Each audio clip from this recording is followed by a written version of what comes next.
Предстои време на откажување, штедење и нова економска реалност. Владата ќе донесе одлука за итно намалување на трошоците на сите нивоа.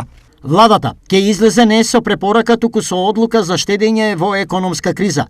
И таа нема да важи само за министрите, туку кон неа треба да се придржуваат и градоначалници, директори на државни институции. Проектите, каде што има забавена динамика, ќе се кратат.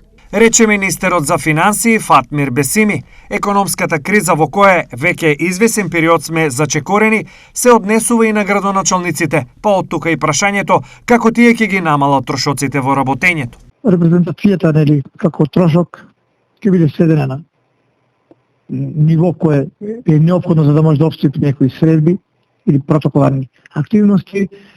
Горивата и возилата се користат рационално само во случај кога има потреба за тоа. Во текот на месец април ќе имаме нов ребаланс на буџетот согласно новонастанатата ситуација и на тој начин ќе извршиме кратење дел од средствата. Се откажав од дневните и патни трошкови за сите мои патувања, репрезентации за гости, тоа е сведено на минимум и во наредните 4 години апсолутно така ќе биде, за да можеме со сите оние средства кои што ги имаме и од основниот буџет, наменските дотации од други нивоа на власт да ги трошиме суштински, односно за потребите на граѓаните. Одлуката функционерите да штедат за граѓаните е тешко применлива, бидејќи сметаат дека тие лесно од навиките нема да се откажат.